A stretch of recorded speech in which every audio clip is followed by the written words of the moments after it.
Welcome all. I am Dr. Parag Shankar Rao Dekate, Director of Pediatrics and Head of Pediatric Intensive Care and Pediatric Emergency at KIMS Cuddles, Kondapur. Today we are going to have an interesting discussion about urinary tract infection in children.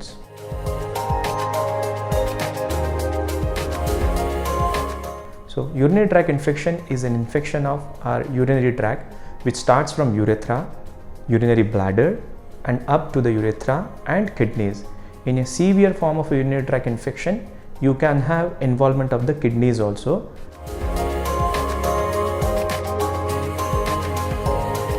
The commonest features of mild urinary tract infections are fever, frequency of urination, pain while passing urine, night bedwetting for the kids who had previous control of the bowel. You can have vomiting, abdominal pain, and sometimes a foul colored urine can be the presenting symptoms of urinary tract infection. But in severe urinary tract infection which involves the kidneys, you can have severe abdominal pain, fever with chills, nausea, vomiting, and sometimes it can give rise to the low blood pressure.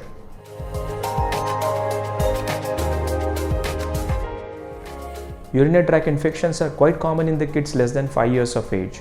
And if you compare girls and boys, the kids less than 5 years of age, mainly girls, have a higher chances of getting urinary tract infection as compared to boys.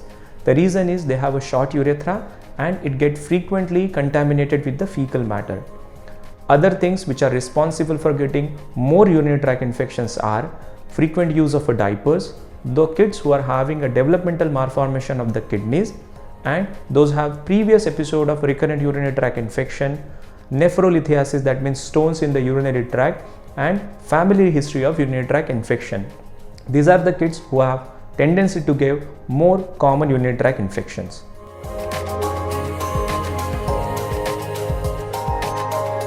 For diagnosing urinary tract infection, we need the clinical history which suggests there is a urinary tract infection in the form of fever, frequent urination, and pain while passing urine.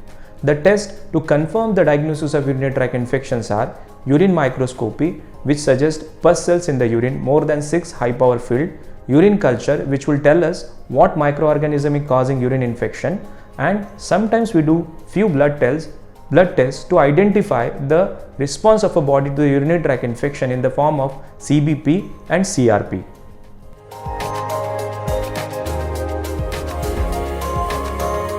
So most of the urinary tract infections require antibiotics. If it is a mild infection, it can be treated on the OPD basis with appropriate dose of antibiotics for appropriate duration, and we sometimes change the antibiotic depending upon the cultures and sensitivity. Other things which are very important in treatment of urinary tract infection is hydration and taking care of the contributory thing in the form of a constipation and proper hygiene of the urinary area and hydration, as I told earlier.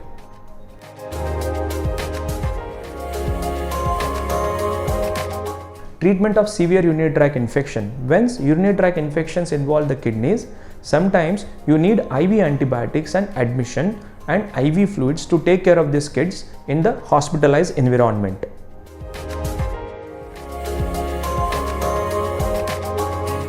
Any kids less than 5 years of age having a second episode of urinary tract infection is called as a recurrent urinary tract infection.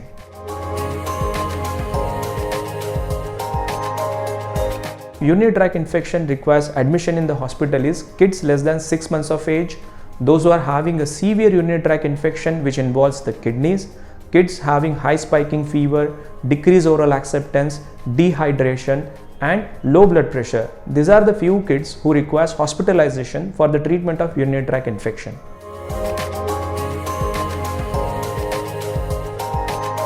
So there are a lot of patients who get recurrent urinary tract infection, or the kids who are getting more than 2 urinary tract infection less than 5 years of age requires some specialized investigations in the form of MCUG, which is called as a micturating cystourethrogram, DMSA, DTPA scan, and sometimes they might require 1 or 2 times ultrasonogram to identify the developmental abnormalities of the kidney.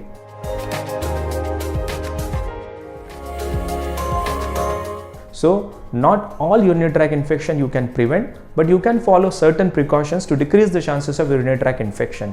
One of them is decrease the utilization of the diapers or avoid the frequent use of a diaper. keep the genital area clean or daily clean the genital area with the soap and water. Don't let the children to postpone the urination, and take care of constipation, because constipation is also one of the important factor which give rise to urinary tract infection. Thank you.